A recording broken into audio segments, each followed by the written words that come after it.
y yo prendo la mía. Listo. Listos, ya.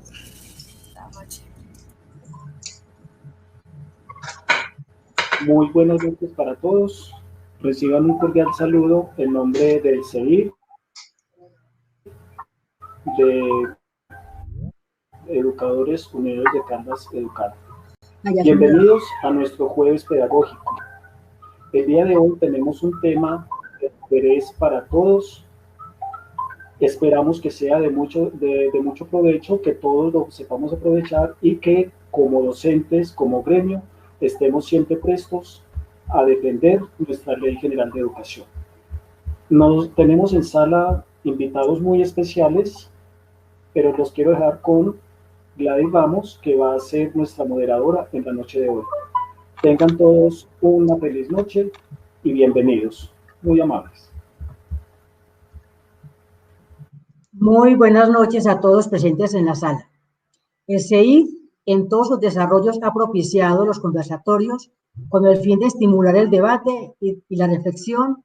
Esta vez el conversatorio gira en torno al proyecto de ley número 094, Escuela en Casa, el cual se encuentra en trámite en el Congreso, presentado para esta legislatura por Emma Claudia Castellanos, senadora de la República, y Ángela Patricia Sánchez, representante a la Cámara, por medio del cual se modifica la Ley 115 del 94, Ley General de Educación, se autoriza la educación preescolar básica y media en casa y se dictan otras disposiciones.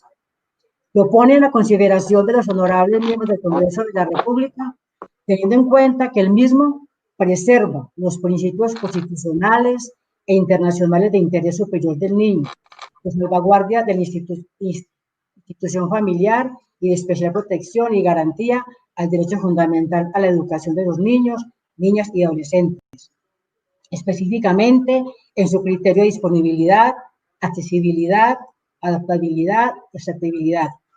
El proyecto establece el objeto de la ley, el cual es autorizar la modalidad de educación en casa, regular su procedimiento y modificar lo pertinente a la ley 115 del 94. Define lo que se entenderá por educación en casa en todo su articulado.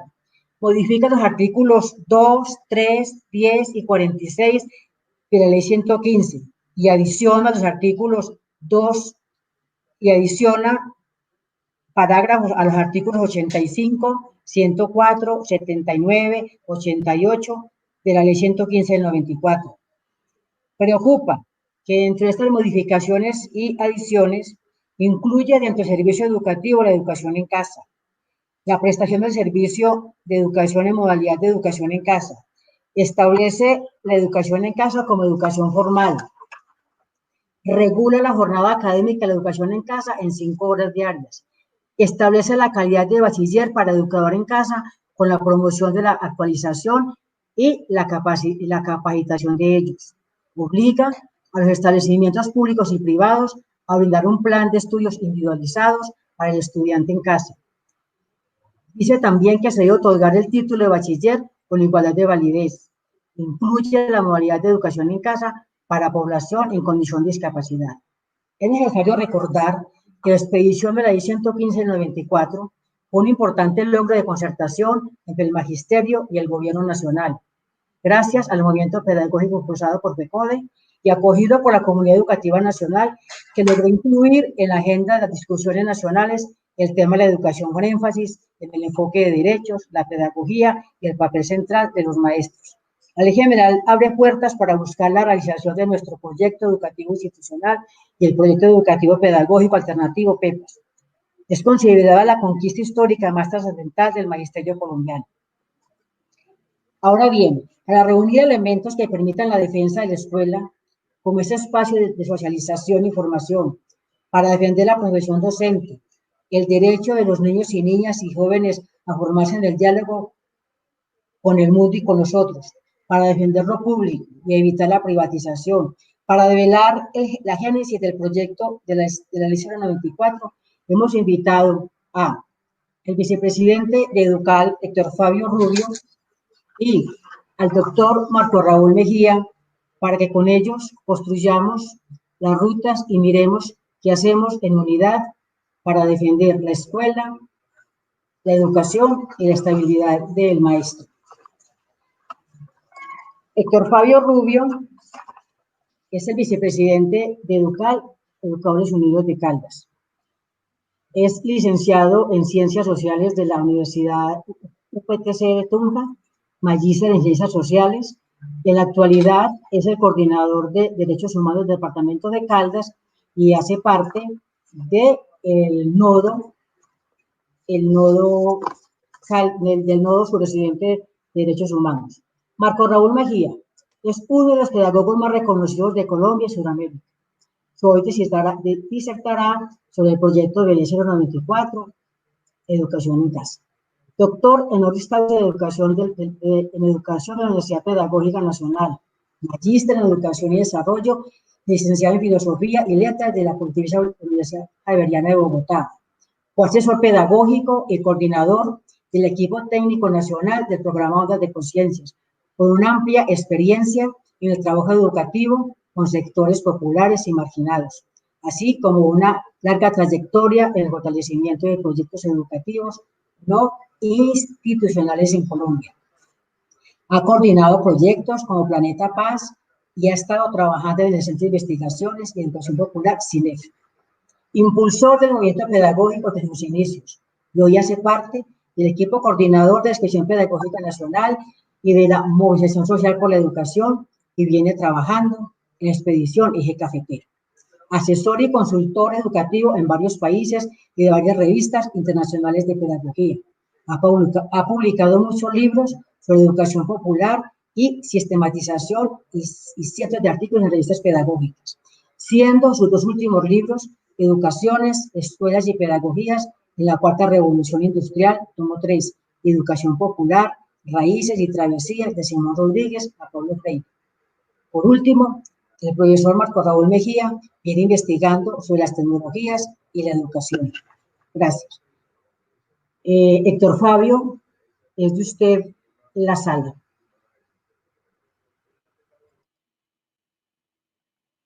Gracias, Gladys. Un saludo cordial para todas y todos. Pues la verdad es que primero, bueno, toda la bienvenida, lógicamente, a mis compañeros de la sala y a todas las personas que se encuentran conectadas. El saludo cordial desde Educadores Unidos de Caldas, Educal, sobre todo abriendo este espacio muy importante, sobre todo de interés general, con este tema que el CEID Caldas Educal pone en la mesa uno de los temas, yo diría tal vez el más importante que tenemos en este momento, el problema que prácticamente con este proyecto 094 lo que se propone prácticamente el partido de gobierno, el cambio radical al cual está escrito la senadora Emma Claudia Castellanos, lo que se propone prácticamente es fragmentar y acabar con la Ley General de Educación, uno de los principales logros de los maestros a través de la historia. Nosotros desde Educal hemos estado muy atentos frente a este proyecto de ley radicado el 20 de julio de este año. Es una amenaza muy fuerte y yo creo que aquí con este proyecto lo que está en juego es la estabilidad, no solamente la estabilidad de los maestros como tal, y aquí hay una despedagogización, aquí prácticamente las condiciones laborales, lo que tiene que ver con toda la visión pedagógica de la educación pública y la educación privada está en juego. Esta situación para nosotros es muy preocupante, nosotros hemos llamado la atención y hay varios planteamientos. Lo primero, es decir, perdón, Guys, me disculpa si usted hago una pregunta. ¿Qué tiempo tengo para poder hacer la introducción o ustedes me avisan? ¿Me puedes decir? Qué pena. 10 minutos, de 10 a 12 minutos. Listo. Perfecto, Guys. Muy bien. Primero decir quién propone este proyecto, de dónde nace, qué raíces tiene esta gran amenaza para nosotros, el 094. Hay que decir que la senadora Emma Claudia Castellanos es una senadora que es cristiana, digámoslo así, es, digamos, la cabeza visible de la Iglesia Misión Carismática Internacional, hace parte del partido Cambio Radical, partido de gobierno, siempre ha estado, hizo parte del partido en el momento del con Uribe, en su partido de gobierno, y lógicamente en la campaña presidencial respaldó a Germán Vargas Lleras y en segunda vuelta a Duque. Y pues aquí hay que decir varias cosas frente a esto, y es que esta señora tiene, pues, no solamente por su condición, digámoslo, de pastora y lo que representa en este sentido para sus comunidades y sus fieles, podemos decir fácilmente que en Bogotá tiene su iglesia, cuenta con más de 250.000 fieles y a nivel nacional, pues, tiene una expansión muy fuerte. Incluso ella, a nivel internacional, ella estuvo como embajador, como cónsul en Brasil, tiene negocios en Estados Unidos y Canadá. Frente al proyecto, que pues ya tendremos espacio para desglosarlo e incluso analizar algunos artículos del proyecto, pues hay que decir que aquí lo que se está tipificando son varias cosas. Esto no es un proyecto que se presente de una manera aislada, aquí hay que decir que esto es algo premeditado, es algo que está pensado. Hay que decir que en el Congreso del Partido de Gobierno, el Centro Democrático de febrero, que se llevó a cabo en la ciudad de Paipa, una de las preocupaciones que siempre ha tenido el gobierno y el Centro Democrático es FECODE como tal, y una de las, digamos, de los objetivos que se plantearon en este Congreso del Centro Democrático es, como lo dijeron ellos, fragmentar, romperle el espinazo a FECODE y sobre todo a la educación pública, y aquí hay una muestra de esto, y esto no es, vuelvo y reitero, no es una situación aislada. Aquí hay que decir que en el Plan Nacional de Desarrollo de Duque, en su artículo 193, planteó lo que iba a ser ese primer paso y era romper el piso de pensión con los famosos BEDS, bonos económicos pensionales, con los cuales muchas personas se iba a precarizar el tema pensional y laboral, el trabajo por horas, y eso tomó forma ya este año con el decreto 1174, donde este gobierno en medio de pandemia, uno de tantos decretos y las medidas que se ha tomado de manera arbitraria, sobre todo en contra de los trabajadores y de los maestros, pues decreta el trabajo por horas y da la posibilidad de romper el salario mínimo o un mínimo como pensión, y eso pues va a precarizar mucho las condiciones laborales. Eso como para hablar de esos espacios o esos pasos que se han venido dando, y este proyecto de ley va anclado, el 094 va anclado con el decreto 1174, porque pues ya mirando un poco más en detalle lo que es este decreto, pues el decreto precariza, y bueno, miremos qué es el decreto 11, el proyecto de ley 094, es una precarización. Esta señora presenta un proyecto con el cual se piensa modificar, y lo plantea, escuchaba Gladys, nombrar algunos de los artículos de la Ley General de Educación que pueden ser modificados, y prácticamente son todos los artículos de la Ley General de Educación, para nombrar algunos, por ejemplo, el proyecto de ley, como bien lo llama ella en su encabezado, estudio en casa, pues, digamos, lo que quiere decir, y prácticamente va a cambiar como principal medida del artículo primero el objeto, y pues aquí ya hay una situación que es un estudio en casa, y ahí viene una serie de modificaciones a la Ley General de Educación. Vamos a ver, por ejemplo, el artículo 11, para hablar de algunos. El artículo 11 modifica el plan de estudios, y ahí con este estaría tocando el artículo 79 de la Ley General de Educación, para hablar de alguno. Por ejemplo, el artículo número 9 también modifica, el artículo 9 del proyecto de ley 094 modifica el 104 de la Ley General de Educación, y aquí hay que mirar algo y es muy delicado, porque podríamos decir, porque el artículo 104 lo que plantea es el educador, el papel del educador, y cuando vemos el artículo 9 de este proyecto de ley habla del tutor, y cuando habla del tutor, aquí ya vienen unos aspectos que, digámoslo, entre tantas, digámoslo, condiciones que modifican lesivas para la educación pública, es el tutor, el papel del tutor, las condiciones del tutor. Aquí ya no se habla del educador, como lo plantea la Ley General de Educación, sino el tutor, y por consiguiente unas condiciones que debe cumplir o que podría cumplir una persona que acceda a ser tutor de escuela en casa. Y pues se plantea, digámoslo, como se establece en este artículo 9 del proyecto de escuela en casa, es que prácticamente el tutor puede ser una persona que puede tener título de bachiller. Entonces aquí hay un elemento muy importante y grave para nosotros, es que desprofesionaliza la profesión docente, con todo lo que nos ha costado con todas las luchas que hemos dado de la historia, la profesionalización es una de las banderas que tenemos y bueno, y es una situación que este artículo, el artículo 9, donde prácticamente plantea que cualquier persona puede ser tutor, una persona que tenga una condición de bachiller, hay una precarización, pero hay que ir más allá y cuáles son las condiciones laborales de una persona que pueda llegar a acceder a trabajar en esas condiciones. Ya el 1174 establece que puede trabajar por horas, y si trabaja por horas, ¿cuánto le van a pagar por horas? No va a tener seguridad social, o sea, una situación que precariza. Lo único que podemos ver en este proyecto de ley es que se está cumpliendo prácticamente este gobierno y los gobiernos anteriores, sobre todo los gobiernos de Duque, de Uribe, perdón, han cumplido de una manera infortunada para nosotros, de una manera muy juiciosa, lo planteado en el Consenso de Washington, donde prácticamente lo que se establece en unas condiciones de neoliberalismo agresivo, donde lo público pasa prácticamente a ser más allá de un segundo plano y donde lo privado va a primar sobre todo y el Estado va a perder, como bien se plantea en este proyecto de ley, las condiciones de responsabilidad constitucional que tiene. Como para nombrar algunos, el artículo, por ejemplo, el artículo tercero del proyecto, pues habla de la prestación del servicio.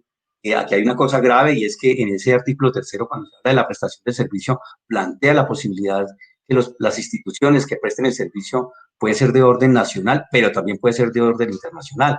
Y aquí hay que decir una cosa, y es que esta señora Emma Claudia Castellanos es una persona que prácticamente ya tiene unos contactos y ya tiene unos adelantos con empresas canadienses y brasileras, posiblemente para que presten este servicio educativo. O sea, aquí hay incluso una pérdida de la condición propia del arraigo frente a la educación, y eso, pues, la verdad, es lamentable. Aquí cuando se está planteando que instituciones internacionales, como ella ya lo tiene, digamos, lo diseñado, de empresas canadienses que pueden llegar a prestar este servicio, pues uno diría, bueno, hay una situación muy compleja que pasa por todo, o sea, no solamente pasa por precarizar las condiciones laborales, el tema que genera muchas preocupaciones, el tema de la pedagogía. Aquí incluso en el artículo 9, por ejemplo, plantea que ya no se va a hablar no se hablaría de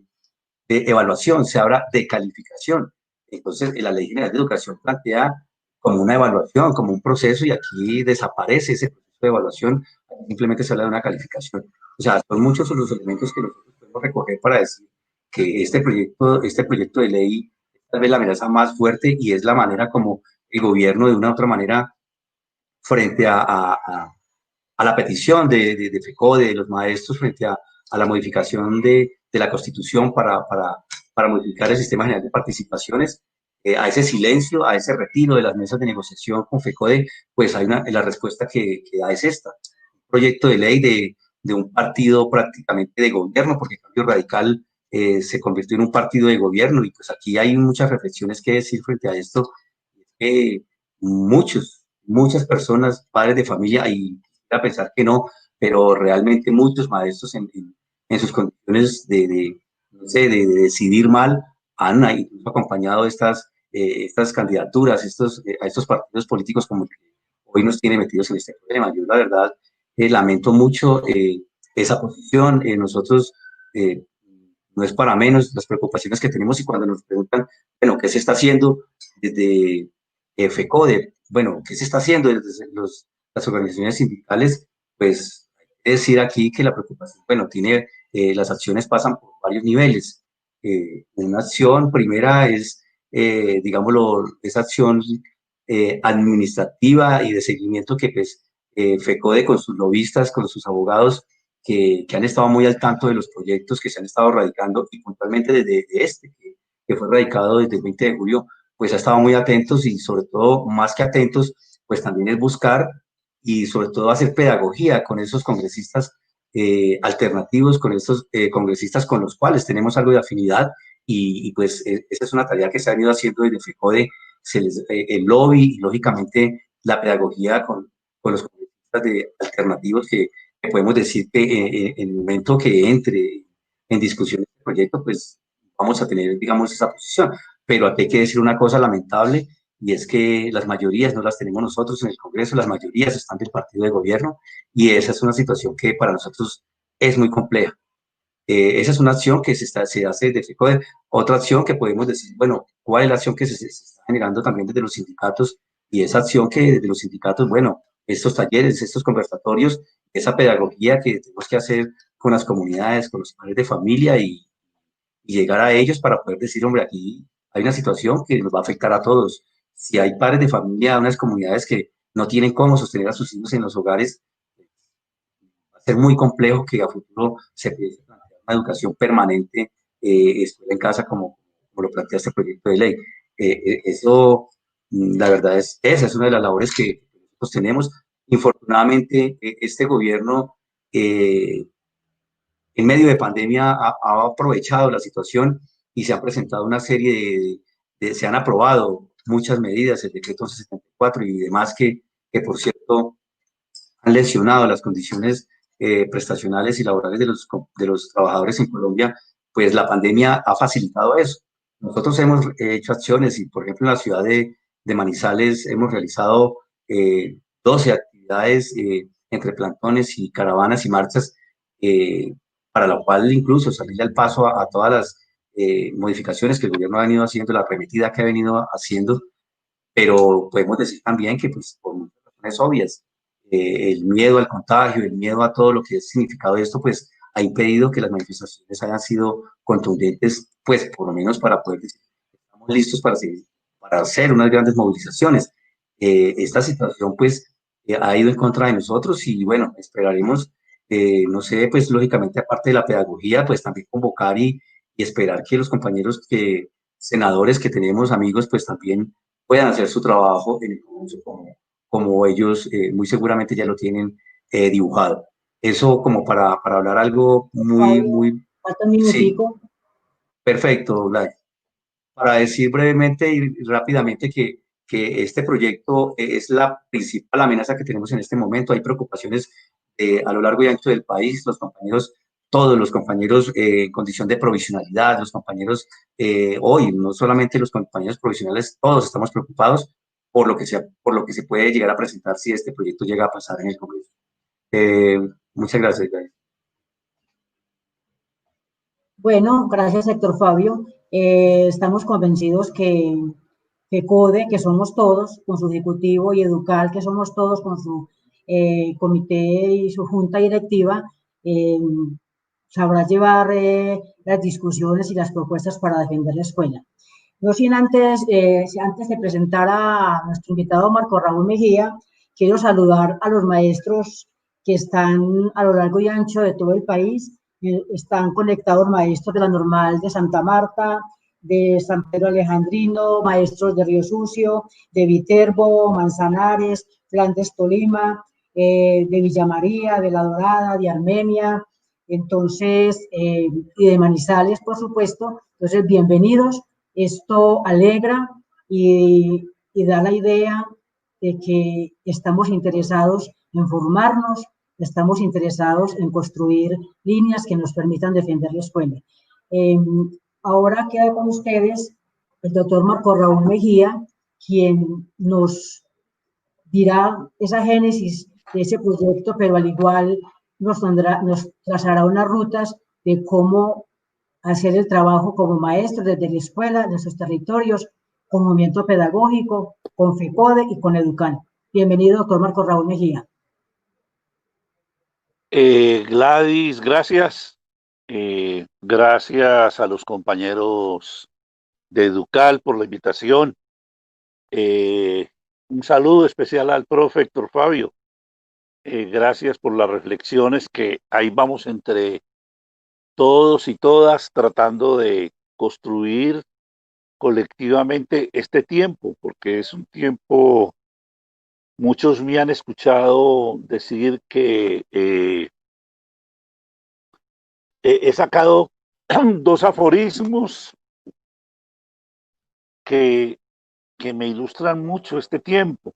Uno es uno de Confucio, que dice que la crisis es un instante entre dos claridades. Y la dificultad que tenemos es que estamos en el instante, y que estamos en el instante y solo tenemos la claridad de atrás, es decir, de cómo ha sido la educación, cómo la hemos vivido, para qué la hemos vivido. Nos hemos especializado en hacer competencias, en hacer estándares, en hacer derechos básicos de aprendizaje. Y en alguna medida todo eso queda replanteado. Y esa educación hacia adelante, no está claro qué es. Yo cuando escuchaba al profe Héctor Fabio, veía cosas que yo mismo no había visto y me parece bien interesante, y creo que es el sentido para mí freiriano de estas conversaciones, de que entre todos vamos construyendo esas claridades, porque la tentación de mucha gente va a ser devolverse y no entender que hay que construir una cantidad de procesos nuevos por el cambio que estamos viviendo. Pero también el segundo aforismo, que es de la sabiduría popular, dice que los árboles no dejan ver el bosque. Y yo creo que este proyecto tiene esa característica. Creo que tarde nos hemos dado cuenta de que la ley 115 ha venido siendo desmontada por decreto. Y la ley 115 es el gran logro del movimiento pedagógico colombiano. Fue una ley que luchamos en esa expresión del movimiento pedagógico, quienes veníamos desde múltiples posiciones. Esto da mucho. Yo quiero rápidamente como hacer una contextualización y entrar a algunos de los elementos, porque en tan corto tiempo no es posible hacer ese análisis detallado. Perdón, Marco Raúl, tienes 20 minutos. Y quiero agradecerle al profe, a Héctor Fabio, que avanzó en algunos de esos puntos. Entonces, digamos que el asunto es que la ley 115 ha venido siendo desmontada por decreto. Si revisamos, yo creo que después de la 715, que es lo que nosotros llamamos la ley de la contrarreforma educativa, que es el intento de colocar esa ley de Bush, ningún niño dejado atrás, en donde ahí el corazón de esa ley era lo que nosotros llamamos los charter school, y que en Colombia fueron los colegios en concesión. Entonces digo y para mí este es uno de los asuntos que nos tiene que llamar a tocarnos, es que este es un desmonte bien grande de la ley 115. Pero quisiera tratar de decir un poco cuál es el problema que estamos viviendo en estos momentos. El problema que estamos viviendo en estos momentos es que nosotros, cualquier persona que hoy hace de educador acá, en cualquier lugar del mundo, los 62 millones de maestros y maestras del mundo, los 1.300 millones de niños que asisten a sistemas escolares, todos estamos viviendo un momento de reformulación de la educación. Yo también he sostenido la tesis por largo rato de que la pandemia lo que vino fue a hacer evidente una crisis que ya estaba en la escuela y que no nos habíamos dado cuenta porque andábamos haciendo las tareas de los estándares, las tareas de las competencias, las tareas de preparar para las pruebas PISA, las tareas de ese esperpento último que montaron de derechos básicos de aprendizaje, y todos andaban haciendo la tarea y entonces montaron un modelo instruccionista para todos aprender, y sí, con un modelo interesante de maestros que aprenden de maestros, terminaron montando unas cartillas instruccionistas. Pero bueno, Todo eso es parte de ese desmonte. Entonces, ¿cuál es el problema de la educación hoy? El problema de la educación, y no solo de la educación, sino de cualquier ciudadano que vive en el mundo de hoy, es que hay 4 grandes procesos golpeando lo que hacemos nosotros en la sociedad. Primer proceso, un cambio de época. Un cambio de época que es una crisis civilizatoria y que hoy está reformulando. Yo voy a hablar mañana de esto con detalle a la comisión del Plan Decenal para discutir la propuesta de modernización aún que vienen proponiendo algunos sectores modernizadores de la escuela y que vienen del pensamiento crítico. Es decir, hoy tenemos una organización del conocimiento y de la sociedad que va en otro sentido. Y hay conocimiento, tecnología, nuevos lenguajes, información, comunicación, innovación, investigación, son colocados bajo otras características. Y son colocados bajo otras características que exigen replanteamientos de fondo a la sociedad. Pero ese cambio nos toca a todos, de izquierda, de derecha, cristianos, musulmanes, científicos, campesinos, a todos nos está tocando eso. Charpak, el premio Nobel de Física, decía que un cambio de esta envergadura no se veía hace 12.000 años. Los invito a ver ese libro tan bello que se llama Ser sabios convertidos en profetas, que además hace que él se vaya a la educación. El segundo gran cambio es que estamos pasando un proceso entre la tercera y la cuarta revolución industrial. Y la escuela siempre ha estado en función, porque una de sus funciones es formar para el mundo del trabajo. Solo que con el predominio del currículo norteamericano se convierte casi en la única, el único sentido de la escuela. Pero lo interesante es que mientras para estar entre la primera y la segunda revolución industrial, la del vapor y la de la electricidad, se necesitaron 260 años, dependiendo del autor que uno lea. Esta revolución de la tercera y la cuarta revolución industrial, la de la microelectrónica y la del trabajo inmaterial y los sistemas artificiales, se desarrollaron en 60 años. Y cada revolución industrial tiene profundas consecuencias en la organización de la vida.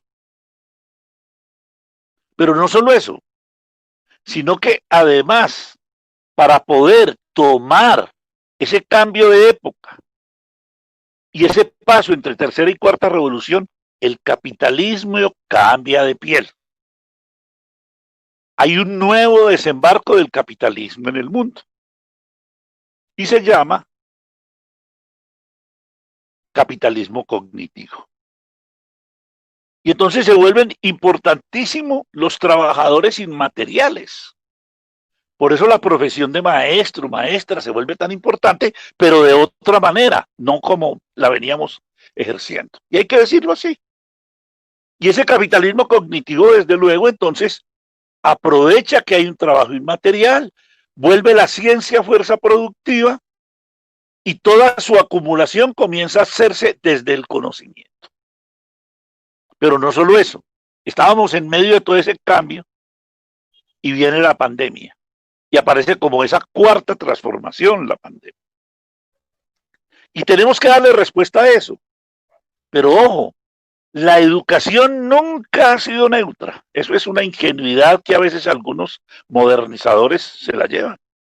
Y la educación nunca ha sido neutra porque la educación siempre se hace desde valores, desde opciones, de manera de entender el mundo, de entender de una manera de entender la sociedad. Y entonces, esa educación está en disputa. Y está en disputa, y nosotros, cuando trabajamos el movimiento pedagógico de la década del 70, disputamos el proyecto del capitalismo de la tercera revolución industrial. Porque todo eso surgió porque trajeron una ley de educación en 1978, 79, perdón, un currículo que era un currículo que se había diseñado en la Universidad de Tallahassee, en Estados Unidos, y los becarios la trajimos. Y nosotros nos enojamos con eso. Y los que nos enojamos éramos 7 grandes corrientes. Yo era una de esas corrientes. Pero yo con otro montón de gente veníamos de la educación popular. Y enfrentamos eso y nos unimos con el grupo Federici y nos unimos con el grupo de la historia de la práctica pedagógica y nos unimos con los gramscianos, etcétera, etcétera. Pero también tuvimos que enfrentar al interior de FECODE a los que nos decían que la pedagogía era un asunto que la resolvíamos el día que triunfara la revolución, porque lo único que interesaba era ser una educación científica. En alguna medida, pues en coherencia con el tipo de ciencia de tiempo, pero todo eso hoy está siendo replanteado. Pero, ¿qué pasa en este periodo? Se impone el capitalismo, había producido en el mundo había producido 2 homogenizaciones. Una homogenización biótica, por la cual controla la naturaleza, construye un modelo antropocéntrico, pero además construye el positivismo como única manera de hacer ciencia. Pero 2, produce un proyecto cultural, y produce un proyecto cultural que es el eurocéntrico. Es la narrativa eurocéntrica como la única narrativa que explica el mundo. Y ahora nos llegaron, en este paso entre tercera y cuarta, con lo que se llama la homogenización educativa.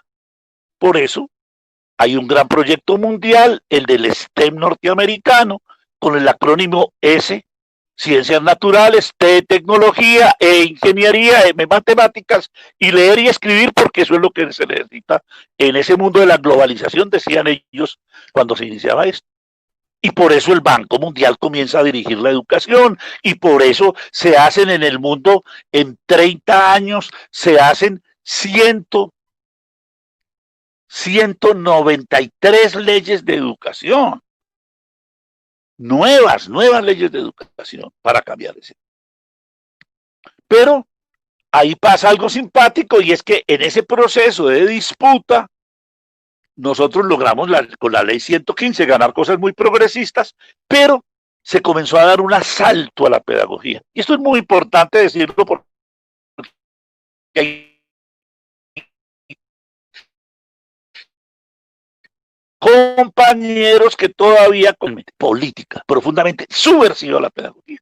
Y el capitalismo lo sabe, porque sabe que un maestro y una maestra al que se le puede controlar la pedagogía, porque los contenidos se establecen solamente como únicos, ese maestro no va a poder desarrollar sino lo que le manda el sistema. Ese es el problema de fondo al que nos estamos abocando. Y para eso entonces se establecen 6 procesos. Primer proceso, un proceso de despedagogización. No, lo único que se necesita es tener el conocimiento, porque estamos en la sociedad del conocimiento. Por eso necesitamos maestros que sepan la disciplina. Me perdonan, los maestros del 1278, que además se los mete la FECODE en medio de la crisis del acto legislativo 01, en una derrota histórica de FECODE, entran ahí con esa legislación. Pero eso es una. Pero 2, aparece el apagón pedagógico global. El apagón pedagógico global, bueno, todo eso está estoy contando cosas que están en mi último libro, que acaba de salir hace 3 meses, 4 meses, Educaciones, Escuelas y Pedagogías en la Cuarta Revolución Industrial. Y entonces, ¿qué es el apagón pedagógico global? Listo, la pedagogía no se necesita, también como en la primera, pero ahora no se necesita porque va a ser posible que la pedagogía sea reemplazada por los aparatos. Aquí en este libro yo tengo en la página 99, miren lo que digo, después de explicar todo lo que está pasando en la educación, digo, como síntesis del giro educativo, basta con ver la nueva secretaria de Educación de Trump, Betsy DeVos, empresaria, promotora de las escuelas charter, impulsora del consorcio Amway en alianza con NeoCore, dedicados a la estimulación cerebral y a la programación neurolingüística centrada en procesos comunicativos y en aparatos tecnológicos. Es decir, el apagón pedagógico global, y entonces ellos comienzan a decir, es posible construir un sistema único a nivel mundial de educación, de contenidos únicos. Perdónenme, ¿qué son las pruebas PISA? Las pruebas PISA son eso. 3, no tengo tiempo, esto luego podemos hablar más en detalle de eso.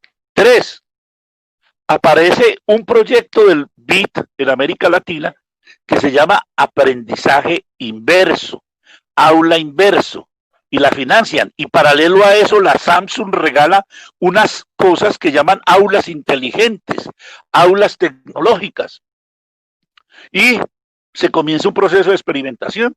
En ese aprendizaje inverso, aula inverso, dependiendo de las tradiciones, yo lo tengo explicado en este texto, entonces el BID lo que hace es, ahora montan una plataforma, le dan a los chicos el computador y los chicos no tienen que ir a la escuela sino 1 o 2 días. ¿Y qué es lo que hace el profesor? Ver si está aprendiendo lo que necesita para presentar las pruebas. Claro, no tengo tiempo de explayarme ahí, pero está en el libro. Las pruebas son parte de la industria del conocimiento. Las últimas pruebas PISA las diseñó hace 2 años el grupo McGraw-Hill, que además ahora andaba tratando de cobrarles a la OCDE que no pudieron realizar las PISA por las pruebas, y entonces que ahora les paguen lo que perdieron por no poder realizar las pruebas de este año. Bueno, entonces ese aprendizaje inverso se experimenta y se estuvo experimentando en el país. Yo lo decía, algún día fui a FECODI a hablar de eso y me decían, pues eso es, usted lo que está es contra la tecnología, y otros decían, no, es que eso va a pasar por allá, pero dentro de 10, 15 años nos toca dar las peleas de ahora. Y el coronavirus nos tiró esa realidad. 4, aparece el proyecto de educación en casa, el Home Study. Y ese proyecto de educación en casa, ahí está la lectura de la señora Beicedos, va a plantear que hoy es posible parte de la educación hacerla en casa. Los experimentos que se habían hecho con el aula inversa eran esos, y que era posible desarrollar esa actividad. Pero esa actividad se les explotó en las manos por una razón, porque ellos la tenían planteado. Lean a Kurzweil. Kurzweil dice que eso era más o menos hacia el 2025 y al 2030, pero vino la pandemia. ¿Y qué fue lo que hizo la pandemia? La pandemia nos reveló el proyecto del capitalismo cognitivo. Yo digo, abortó el proyecto del capitalismo cognitivo. Porque ellos decían que la tecnología tendríamos entre el 2025 y el 2030 reorganizados los sistemas de salud, de trabajo y de educación. Y tendríamos teletrabajo, telesalud, teleeducación. Lean a Kurzweil. Y no solo eso, sino que montaron un movimiento, se llama el movimiento de la singularidad. Y no solo eso, crearon la Universidad de la Singularidad en Valle Silicón, en donde solo hay 30 profesiones que se necesitan. El resto van a ser, dicen ellos, son profesiones que no se necesitan. Acaba de salir esta semana la Universidad de Google. Todo se hace por vía de los computadores, pero es que salió estos días. Yo acabo de mandarle a la gente que tengo en mis servidores un documento de análisis de eso. ¿Y qué dicen ellos? Dicen, no, vamos a graduar gente en 6 meses, no se necesita tanto tiempo. Y todo lo vamos a través de los servidores. Y solo lo que se necesitan son cierto tipo de competencias y habilidades, y vamos a ir graduando gente en competencias y habilidades que son las que necesita el nuevo mercado de la tecnología. Entonces digamos que ese proyecto es tan claro que Kurzweil tiene un libro que se llama Lo Transhumano, y él plantea que en el 2045 estaremos con lo transhumano. Y es toda la discusión en donde todos los límites biológicos, la tecnología se va a desarrollar a tales niveles que los límites biológicos serán superados a través de la tecnología. Entonces, pero también se da ahí 5. Aparece una desposesión simbólica del oficio. ¿Por qué? Porque aparece que en lo tecnológico viene todo un nuevo modelo neoprivatizador, en donde las grandes corporaciones van a manejar todos los datos de la educación. Eso se llama la minería de la información. Yo acabo de dar unos debates en México porque andaban felices que Google y Microsoft les habían regalado las plataformas para meter a todos los chicos y meter la escuela y los contenidos. Y les dije yo en un debate hace un mes y medio, 2 meses, con uno de los viceministros, digo, oiga, qué ingenuidad. Usted no sabe que es que hoy, la nueva materia prima es la que yo doy cuando uso el aparato. Por eso es el nuevo trabajo inmaterial. Es el nuevo trabajador colectivo que llaman algunos marxistas que ya han entendido la cosa, porque hay otros que siguen leyendo esto con categorías de hace 30 años que no explican. Hay que acabar de construir las nuevas categorías. Pero no solo eso, aparece claramente el apagón pedagógico global. Y ese apagón pedagógico global se consuma atacando el sexto elemento, atacando a las organizaciones y a los movimientos de la educación. Ustedes leyeron hace 20 días el ataque de la señora Segovia, que fue viceministra, que ha sido una empleada de Empresarios por la Educación durante mucho tiempo como la actual ministra, preconizando que lo que había que hacer era simplemente que los maestros se les sublevaran a FECODE y que se fueran todos a la escuela, porque también lo que nos están proponiendo de la alternancia es también parte de esa estrategia. Si el maestro lo puede reemplazar la tecnología, ¿para qué vamos a necesitar eso? Yo tengo una cita impresionante. Es de diciembre de este año. El gobernador de Nueva York diciendo no, es que estaba con Bill y Melinda Gates, que les estaba dando el dinero para financiar, ojo, con la filantropía entre comillas de ellos, las escuelas inteligentes. Y el gobernador de Nueva York decía, lo tengo por un artículo que voy a escribir, decía, miro estos edificios donde estamos y me pregunto, ¿para qué tanto edificio? ¿Para qué tanto maestro? Cuando tenemos toda la tecnología que nos va a ayudar a llevar a la escuela que ya es obsoleta a otro lugar. Entonces, déjenme decir, ese es el problema de fondo. Se me está acabando el tiempo y quiero cerrar entonces diciéndoles 4 cosas sobre el proyecto de ley. Ya, por suerte, Héctor Fabio me ayudó y dijo muchas cosas y yo no quiero ponerme a repetir ahí. Entonces, la educación en casa es recogido de una vieja discusión. Hay 3 grandes tendencias en educación en casa. Una que es progresista y que la mueve Iván Illich, que va a ser un mexicano de origen europeo, que va a montar en Cuernavaca en la década del 70 una institución que van a llamar la desescolarización. Y para él básicamente la escuela no es muy necesaria, haciéndole la crítica a la escuela reproduccionista desde una posición muy progresista.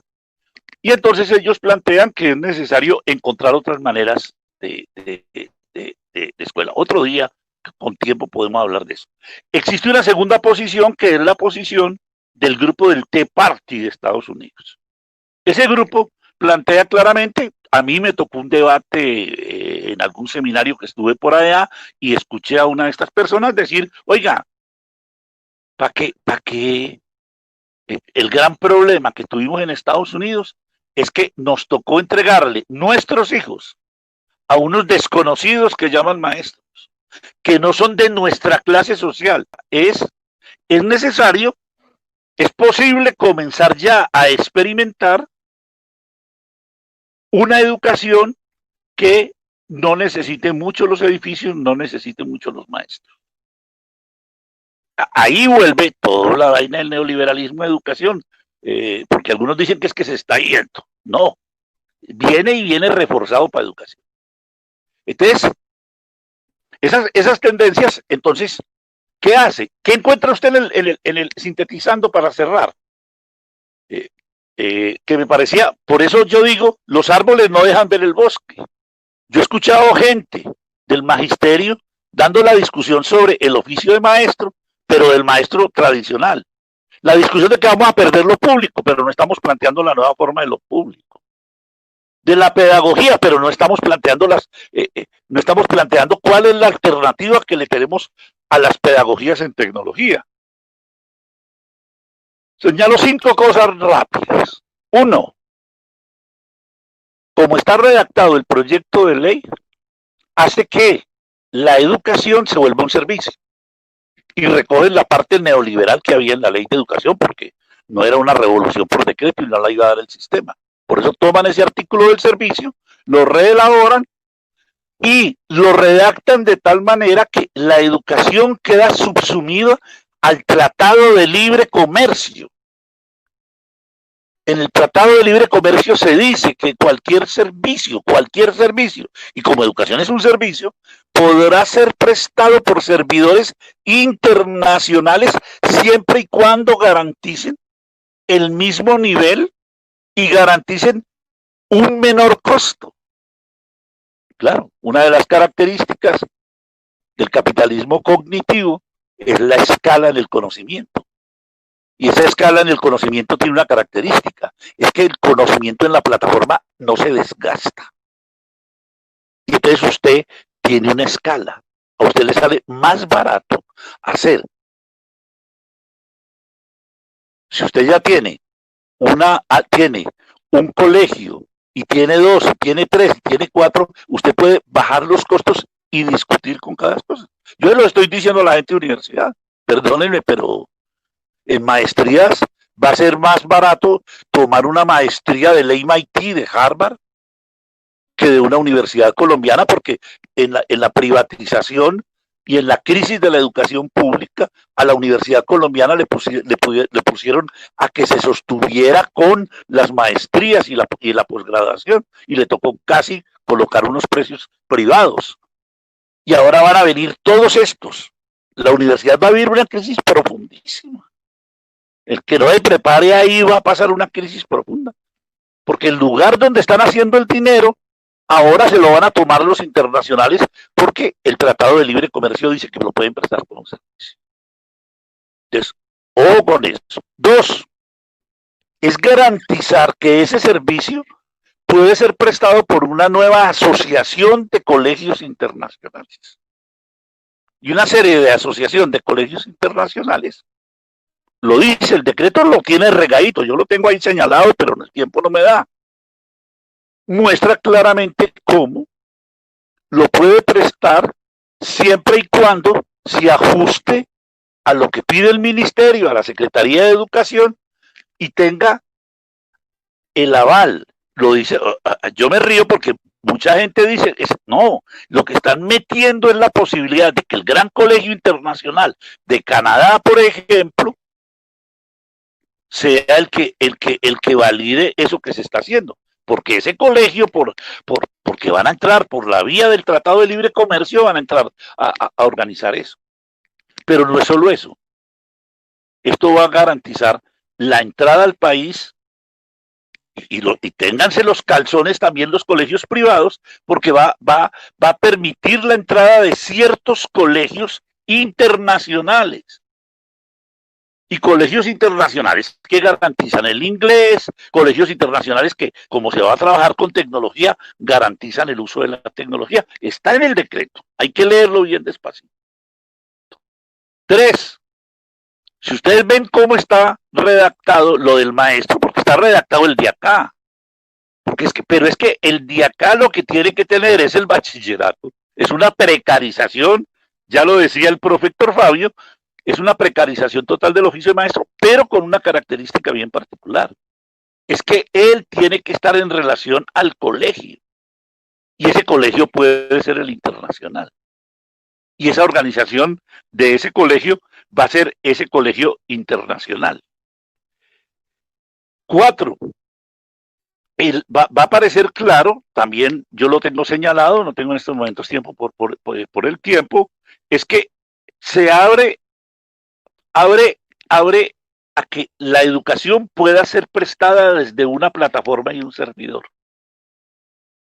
Y claro, yo tengo citas, por ejemplo, del grupo de Techin, de la cuarta mujer del emir de Qatar, que le encanta la educación y el marido le sostiene y mantiene un grupo de CEOs, de académicos de la tecnología, que vienen planteando que va a ser posible prestar educación personalizada a través de un gran servidor.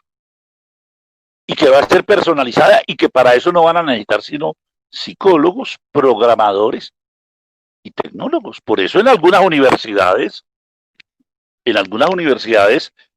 la educación está yendo a las ingenierías. En la Universidad de los Andes estaba en la ingeniería. Lo que pasa es que había un mercado tan grande que abrieron facultad de educación con gente muy buena, porque con profesionales muy buenos. Pero lo sacaron de allá y tuvieron problemas con la gente de ingeniería. Uno de ellos se fue al Ministerio de Educación a hacer ese esperpento de derechos básicos de aprendizaje.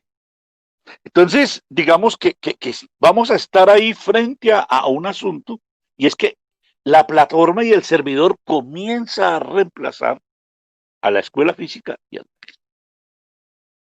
Y 5, si ustedes ven, ahí sí lo voy a leer, ¿quién es el maestro? Es un adulto educador, al menos con título académico de bachillerato, que pueda hacer un ejercicio académico y educativo para acompañar y, ojo, en el numeral 3 del artículo 8, contar con acceso a las herramientas definidas por la institución educativa que acompaña el proceso como indispensables para el ejercicio de la educación en casa. Ferretería. Nos meten toda la educación, eso que yo llamo la ferretería. ¿Qué es la ferretería? 1, creer que la digitalidad es, 1, tener el aparato, 2, el soporte, 3, la conectividad, 4, las dinámicas del aparato, y 5, algunos contenidos que yo me pueda, claro, pero ellos se quedan con el Big Data, ellos se quedan con el algoritmo, ellos se quedan generando el pensamiento computacional, porque es que el algoritmo, que es parte del sistema inteligente de los aparatos, es el que nos está capturando. Es él el que está produciendo la nueva ideología. Y miren cómo queda redactado ahí. Acceso a las herramientas definidas por la institución educativa. Bueno, yo dejo ahí que me estoy volviendo muy largo. Perdón, Gladys, que me pasé. Perdón, profe Héctor Fabio, también que me fui muy largo, pero gracias. Tranquilo, doctor Marco Raúl, tenía 20 minutos. Bueno, para continuar con el evento, queremos saludar y agradecer a los profesores que están desconectados desde el Cauca, los educadores de Río Sucio, profesores de Palestina, de Chinchiná, de Valledupar, de Putumayo, de Aguadas, de Chile, de Santander de Quilichao, de Silvia. Entonces, este jueves pedagógico ha tenido una connotación muy importante. Bueno, igualmente se encuentra en nuestra sala el señor rector del Instituto Universitario Cristóbal Trujillo. Él hace parte de ASDECAL, de ASODIC a nivel nacional. Quisimos tener una sala para que él nos dé una mirada y una lectura de esta propuesta de educación en casa como directivo docente. El que vive, al igual que nosotros, lo que es la escuela, que siente lo que es la escuela, en sus corredores y en sus espacios. Entonces, Cristóbal, señor rector, bienvenido, para que se dirija a los profesores que están conectados en este momento. Sí, muy buenas noches a todos los profes pues que nos acompañan, que nos escuchan, especialmente al profe Marco Raúl, un saludo muy especial a Héctor Fabio y a ti, Gladys, por supuesto. Un saludo muy especial en nombre de ASODI, de la Asociación Nacional de Docentes Directivos de Colombia, pues que por supuesto ya ha tenido un par de reuniones, la última fue el día de ayer de su Junta Nacional, muy preocupados con el avance pues de este proyecto que lo consideramos muy lesivo y perverso pues para los intereses del derecho a la educación de los niños de Colombia.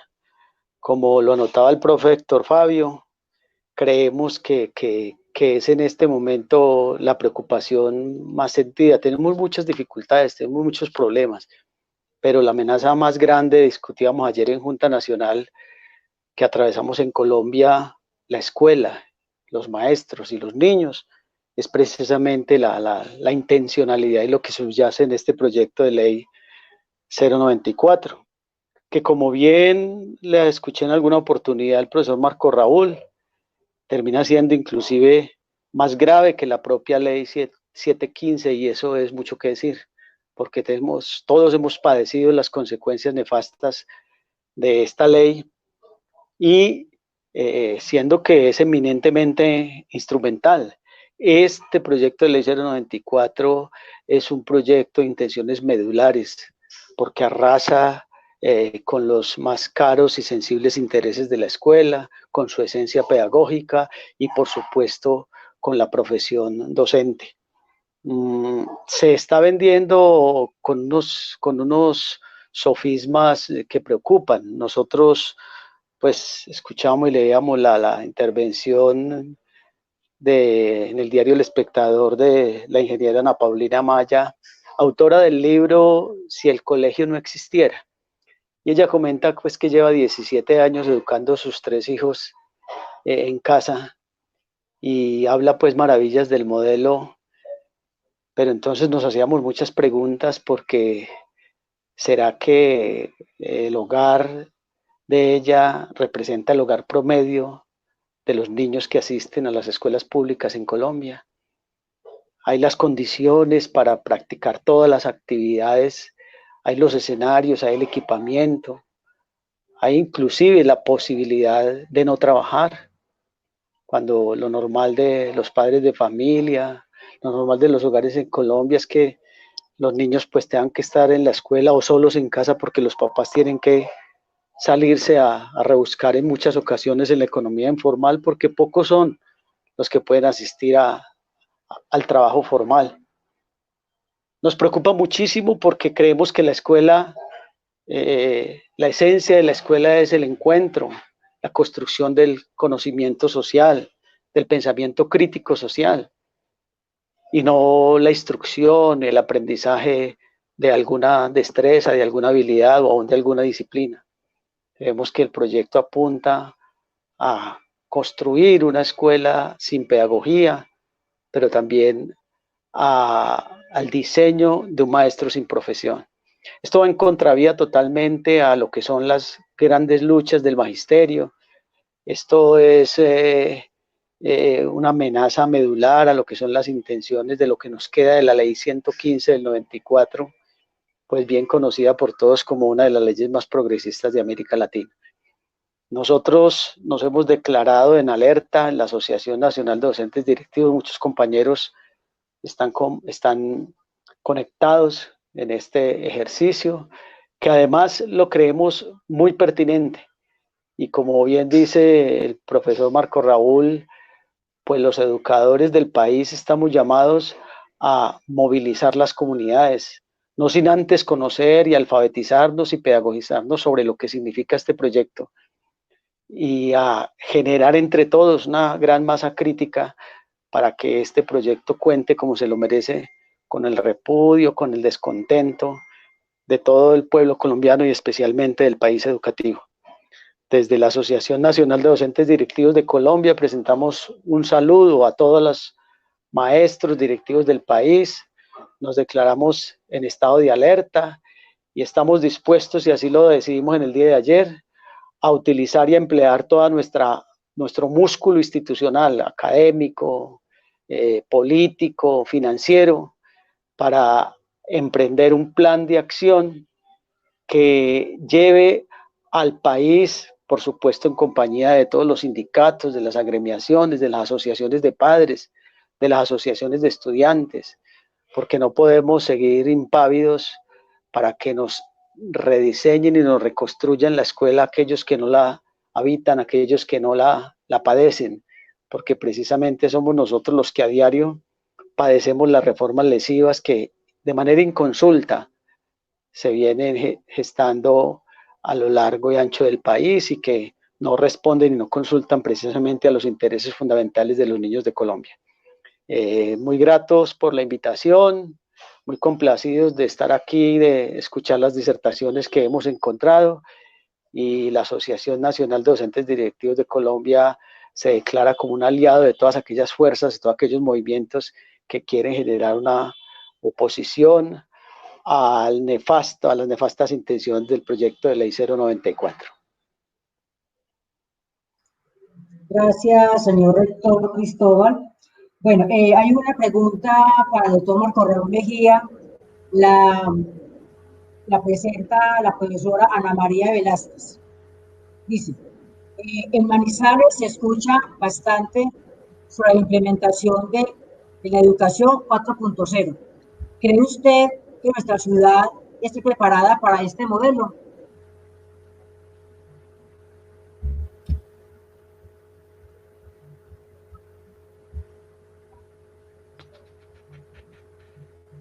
Bueno, yo creo que si estamos en ese momento de cambio, están las 4 grandes transformaciones. Vuelvo a repetir el aforismo de Confucio: la crisis es un instante entre 2 claridades, y estamos en el instante, y estamos en un instante de búsqueda.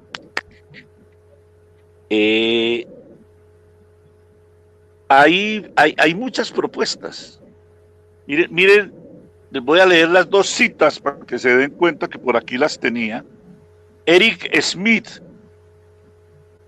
que es el asesor del Senado de los Estados Unidos de Inteligencia Artificial, en una entrevista ahora en abril, hablando de la pandemia, dice, comillas, nos encontramos de frente con un experimento masivo con el aprendizaje remoto. Estamos viendo a ver cómo aprenden los niños con esto, para poder construir mejores herramientas de aprendizaje para el futuro que queremos con la tecnología. Entonces yo quiero decir que hay que tener mucho cuidado con aquí hay una disputa entre tecnofóbicos y tecnofílicos, que creo que no nos viene bien entrando en ellos. Los tecnofóbicos que creen que todos los males están en la tecnología, y los tecnofílicos que creen que toda la tecnología va a ser la salvación de la escuela. Por eso, a mí eso de 4.0 no la conozco, entonces me queda muy difícil cuestionarla. Pero ponerle ese nombre me parece ya estar del bando de toda los tecnooptimistas. Y entonces aquí hay que hacer un balance. ¿Por qué? Se lo voy a plantear de una forma muy sencilla, para que comencemos a discutir de tecnología. ¿Por qué? Porque el lío que nosotros tenemos, y saludo a Cristóbal, un abrazo, y el problema que tenemos, el primer problema que tenemos es que no hay protesta sin propuesta, no hay protesta sin propuesta. Y nos pasó cuando nos llegaron, yo recuerdo cuando nos llegaron con el proyecto ese de la reforma curricular, que era el rector de la pedagógica, que venía de ser becario en Estados Unidos, y Clara Franco también, que venía de ser becaria y fue al Ministerio de Educación. Llegaron con la reforma curricular casi hecha. Y entonces comenzamos a reaccionar todos. pero reaccionamos desde propuestas. Nosotros veníamos experimentando, por ejemplo, específicamente yo venía experimentando todo lo de la investigación como estrategia pedagógica, era el año 1978, en la costa Caribe acompañando el movimiento campesino. Los de la Nacional, Antanas, Carlos Augusto, Charún, el doctor Federici, venían cuestionando la educación que se movía en el modelo taylorista. Los de la historia de la práctica pedagógica venían planteando la necesidad de la pedagogía. Los gramscianos venían planteando la necesidad de construir contrahegemonías culturales. Y lo que hicimos fue juntarnos. Y nos juntamos. ¿Y nos juntamos para qué? Para construir propuestas. Entonces, déjenme decir, primero, tenemos que entrar a la discusión de la tecnología y tenemos que hacer elaboraciones de la tecnología. Simplificando mucho, yo digo que la tecnología es como un sándwich. En una tapa del pan está la ferretería, las herramientas, la conectividad, los soportes, algunas cosas que llaman contenido digital. En la otra tapa del pan está lo que yo llamo el sistema inteligente de la tecnología. En ese sistema inteligente de la tecnología hay trabajo inmaterial, hay algoritmo, hay big data, hay pensamiento computacional, hay pensamiento binario. Entonces, pero esas dos tapas no son el sándwich. Es necesario en el sándwich. ¿Y qué hay en el sándwich? ¿Qué une las dos tapas? El lenguaje digital. Y aquí viene el primer problema serio. Yo, por muchas cosas que veo que están haciendo, a los maestros y a las maestras les están haciendo alfabetización o educación en una de las tapas, que es la ferretería. Hace poco hay una maestra que estaba con otra expresión pedagógico que está haciendo una maestría y le dije, vení, contame qué es lo que están haciendo. Y me dijo, lo que usted llama ferretería es lo que me están enseñando. Entonces, miren lo peligroso, porque le están enseñando a la gente una alfabetización que es virtual. Y lo virtual es los aparatos donde están contenidos el sistema inteligente. Por eso hay que hablar de hacer una alfabetización digital. Y entonces la alfabetización digital, ¿qué hace? Me muestra las dos tapas y me muestra qué hay adentro del sándwich. ¿Cuál es la carne? ¿O cuál es lo que le puse al sándwich? ¿Y qué hay adentro? 5 cosas. 1, un nuevo sistema cultural de objetos tecnológicos que construye sociedad y cultura. 2, las relaciones sociales que construye ese sistema cultural. 3, una nueva realidad, la realidad virtual. Por eso el aparato no es el soporte el aparato no es el soporte realmente. Perdón, el soporte del nuevo lenguaje, que es el lenguaje digital, es esa nueva realidad, así como el del lenguaje escrito es el texto escrito. 4, estamos frente a un nuevo sistema de mediaciones sociales. Y como nosotros somos educadores, nos toca construir ese proceso como mediadores pedagógicos. Porque nos están colocando la ferretería como los mediadores pedagógicos. Y ellos controlan la otra etapa en donde está el sistema inteligente. Por eso ellos se quedan, ellos diseñan el algoritmo, se quedan con el Big Data, nos dicen que el único pensamiento que hay que enseñar ahora es el computacional, porque lo que hay que es que aprender a manejar los aparatos y ellos se apoderan del cuerpo que hay. Por eso, ¿por qué coloco ese ejemplo? Porque eso es lo que nos va a tocar, sentarnos a hacer propuestas que no existen en ningún lugar. A mí me parece interesante la educación 4.0, yo quisiera verla. Y quisiera preguntar qué tanto está aprendiendo de algoritmo la gente. Los profesores, qué tanto están manejando, que ahí lo que hay es un sistema de pensamiento computacional de base binaria. Porque yo le pudiera decir al de 4.0, oíste, si tu síndrome es la modernidad, ya toda el nuevo planteamiento de la digitalidad está en 5.0, que es la pelea que tienen los gringos con los chinos.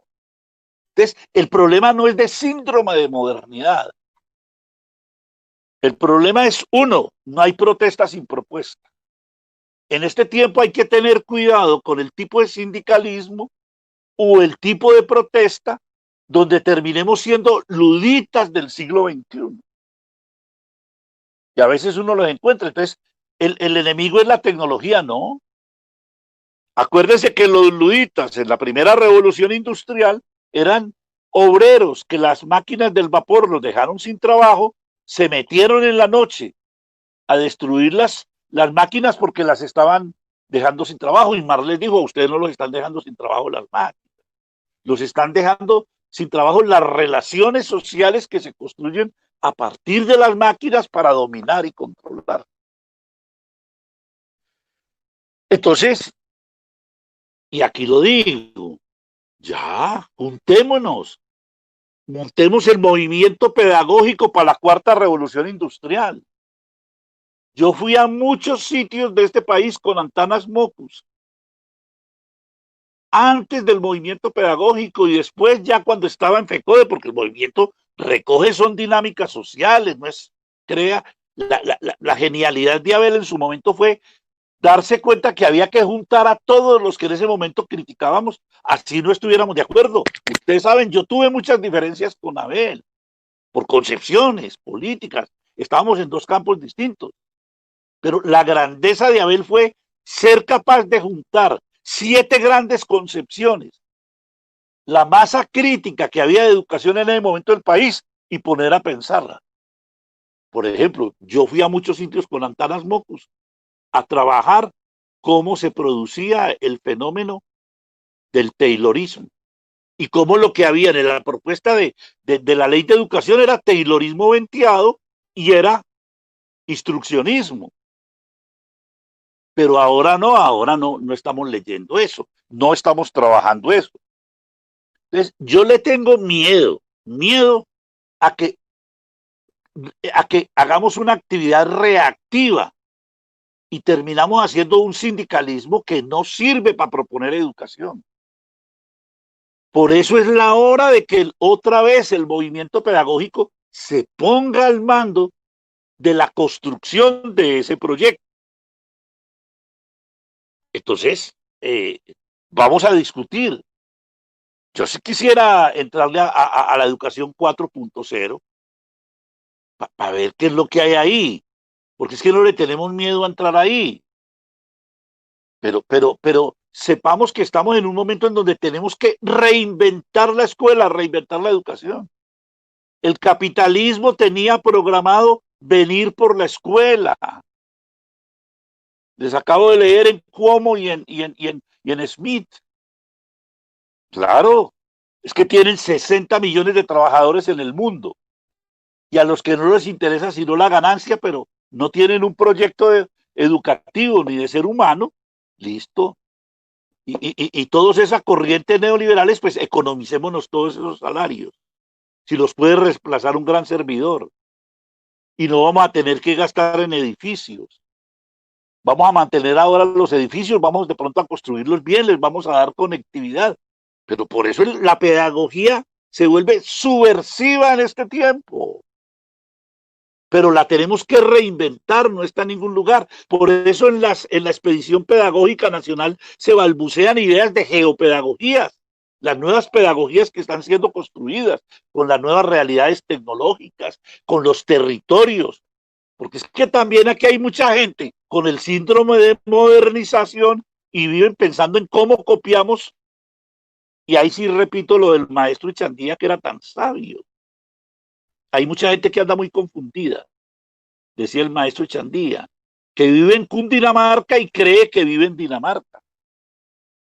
Ahora, mucha de esta gente, en el sentido que decía Cristóbal, y es una discusión que yo tengo con esa educación en casa que se ha planteado, claro, es para élites.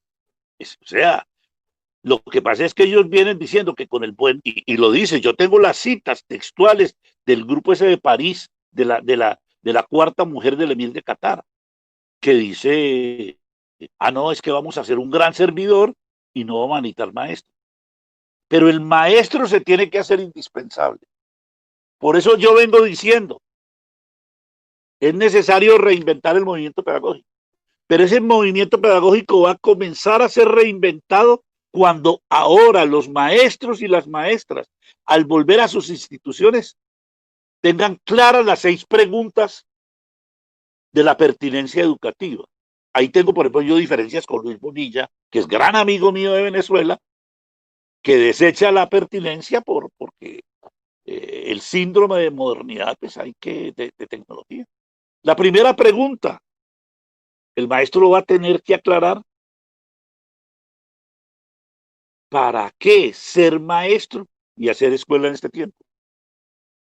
Porque le están diciendo, hermano, a usted lo puede reemplazar un aparato.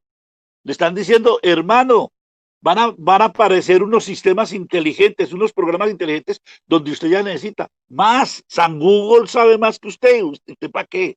O sea, usted repitiendo un montón de pendejadas que los chicos se aburren oyéndolo a usted.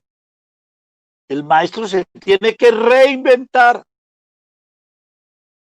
Maestro que no se reinvente, que no sea capaz de explicar cuál es la diferencia entre él y lo que le están proponiendo de los servidores mundiales. Ese maestro va a desaparecer porque es que él no es capaz de explicar para qué sirve. Pero 2, ¿para qué la educación que hace?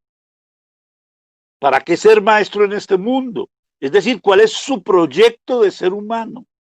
¿Cuál es su proyecto de sociedad? ¿Cuál es su proyecto de planeta? Porque el coronavirus nos ha cuestionado el planeta.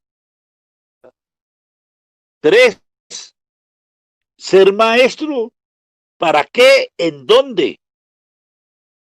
Ahí lo del maestro Echandía se cumple muy bien. Gente, por eso la parodia andaba feliz trayendo cosas de todo lugar del mundo. Y hoy se ve, hay montones de ejemplos, les puedo citar muchos. Miren ese videíto nomás de aprender de Finlandia o el éxito educativo de Finlandia para que vean cómo ellos tomaron un camino distinto al norteamericano que nos han impuesto a nosotros y resolvieron asuntos de tecnología y todas estas cosas de otra manera. 4ª pregunta, ¿educación a quién? Porque es que nos están proponiendo ellos la era de la singularidad. Y en esa era de la singularidad nos dicen que va a ser posible hacer un diseño inteligente de currículo para cada chico, a través de pruebas, a través de una serie de cosas, y el servidor dotará a cada uno de lo que necesita. ¿Cómo vamos a enfrentar esa singularidad? Y enfrentarnos o cómo la vamos a resolver, porque puede ser que haya claves de la nueva escuela que queremos trabajar. 5ª pregunta, ¿qué escuela? ¿Qué escuela y con qué contenidos? Pero yo solo puedo resolver eso si tengo las 4. Yo hace rato vengo sosteniendo la crisis de la educación. Es que los estándares y las competencias, haciéndolas para pruebas, lo único que me garantiza es que el maestro no piense ni el por qué, ni el para qué, como le él es un maestro, él es un simple maestro, parte de la disposición simbólica del oficio. Y, no, las competencias las hizo una gente muy importante, muy sabia, eso sí saben, usted maestro, aplíquelas y trate, invéntese la mejor manera de enseñarlas para que den buenos resultados en las pruebas. léanse el libro que se llama Aprender de Finlandia, para que se den cuenta que eso no existe en esos países.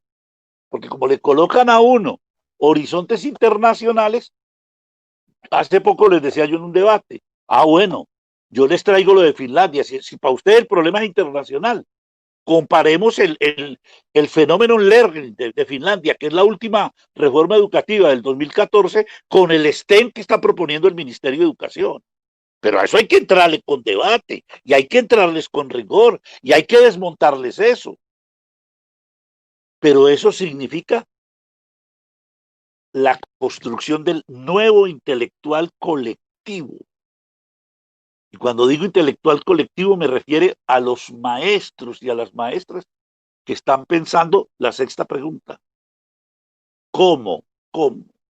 Porque es que la pedagogía es el lugar donde yo llevo la manera como resuelva esas 5 preguntas. El pedagogo no es un técnico. Esa es la mentira que nos han metido ellos de que eso es didácticas y que eso es objetivo y que eso es técnico. No. La pedagogía o la metodología con la cual el maestro trabaja y desarrolla su propuesto es la manera como él lleva su proyecto de ser humano, su proyecto de maestro y de maestra, su proyecto de sociedad, su proyecto de territorio y de los contenidos que dice que hay que trabajar a esos 20 metros cuadrados donde se encuentra con 30, con 40 y a veces hasta con 50, 60 muchachitos. Esa es la disputa. ¿Vamos a entrar a esa disputa? ¿O nos vamos a quedar simplemente denunciando que es que ahora se acabaron lo público? Claro, es que ellos nos están diciendo, el capitalismo cognitivo nos dice es que lo público como lo entendíamos quedó destrozado. Y claro, instauran un nuevo modelo de acumulación basado en la posesión de los comunes, en la reprimarización y ojo, en la necropolítica. Todo lo que estamos viendo de violencia tiene que ver con el modelo de acumulación del capitalismo cognitivo en la periferia. Entonces vamos a tener que resolver esos asuntos. Quiero cerrar diciéndoles, leyéndoles a Estanislao Zuleta, en mi librito de Simón Rodríguez, porque es que a mí me da tristeza que voy a veces a normales y les pregunto a muchachos de ciclo y muchachas de ciclo complementario. Pues sí voy porque me llaman y, oiga, y de Simón Rodríguez. ¿Y quién es Simón Rodríguez?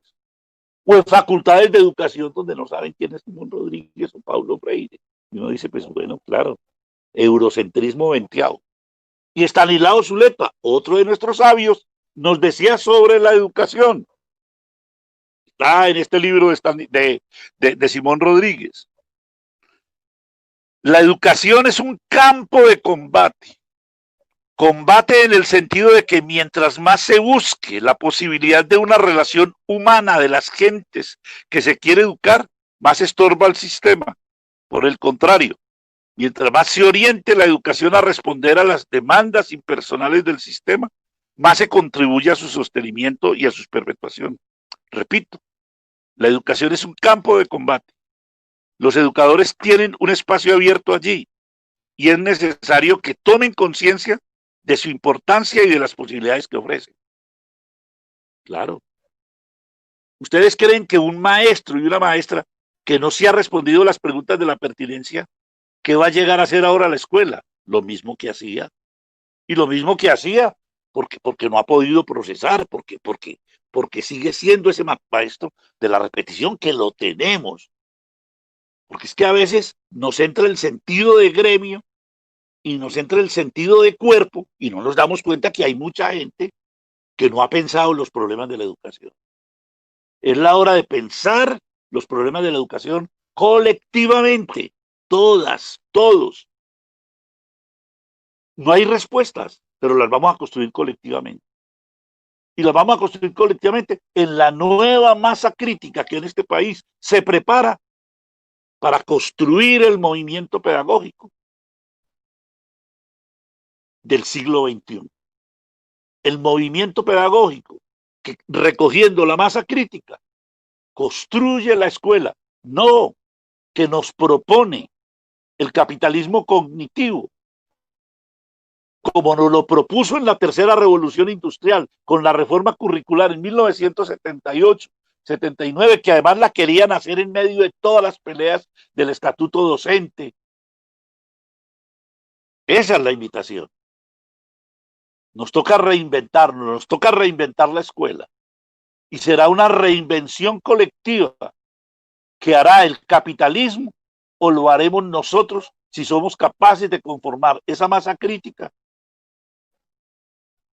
para construir, aún con los que se oponen a la pedagogía. Hoy la pedagogía es un lugar de combate. Ahí lo dice Stanislao Zuleta. Es un lugar de lucha. Es un lugar en el cual se construye el futuro, porque estamos luchando el futuro de este país y el futuro de unos niños, unas niñas y unos jóvenes que podamos formar como ciudadanos y ciudadanas del mundo, pero también como hijos de la aldea, responsables éticamente de ellos. Muchas gracias. Gracias, doctor Marco Raúl. Bueno, ya para concluir, hay comentarios muy interesantes en el chat. Por ejemplo, dice Hernando Rúa, construir una propuesta alternativa dirigida por FECODE se hace imprescindible ya. Hay quienes también han comentado que este espacio anima a dar debates y hacer apuestas en torno a defender desde lo que postula el doctor Marco Raúl Mejía, a defender la escuela y que ese maestro se piense como debe ser. Creo que toda la disertación, tanto de Cristóbal como de doctor Fabio, del doctor Marco Raúl Mejía, lo primero es, se pone en debate qué es educar hoy. Lo segundo, nos deja claro que la educación no es neutra, pero que tenemos que estar muy atentos y desentrañar y mirar en la escuela y en todo nuestro hacer ese apagón pedagógico, mirar el aprendizaje inverso, que uno ve que los maestros de verdad van a capacitaciones y llegan felices, pues hablaron cosas distintas, de las aulas inteligentes, y hacer la diferencia entre lo virtual, entre lo digital, y lo más importante, creo, es que estos espacios nos dan herramientas para construir ese segundo momento del movimiento pedagógico. Quedamos con una cultura y quedamos con unos aprendizajes, unas lecciones aprendidas, y una de ellas es que es el encuentro, es la escucha, es la lectura, es la formación para poder hacer frente a todas las diferentes reformas que hoy nos plantean.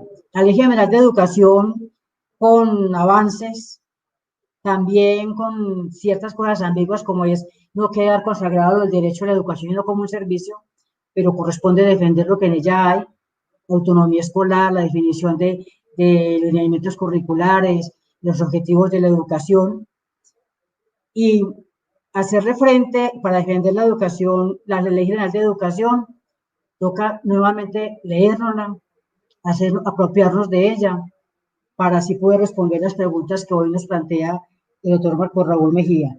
Y estar conscientes de que ese cambio de pasar de la tercera generación a la cuarta generación necesita también el chip, cambiar nosotros, ponernos enfrente de las cosas nuevas que nos llegan, entenderlas, conversarlas, pero ante todo ser muy maestros, ser muy pedagogos y ser sujetos políticos.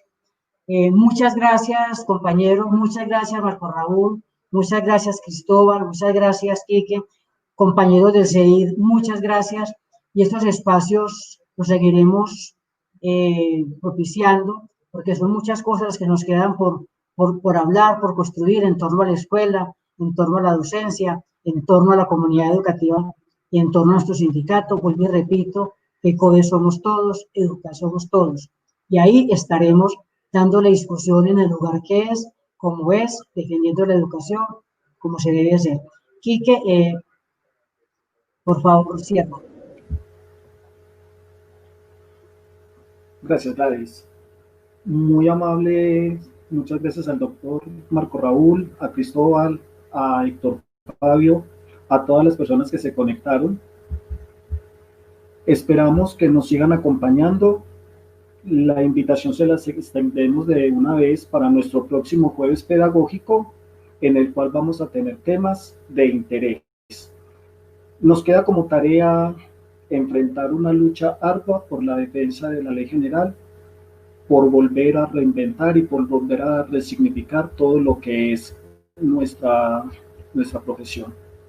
Que tengan muy buena noche y que estén muy bien todos. Gracias.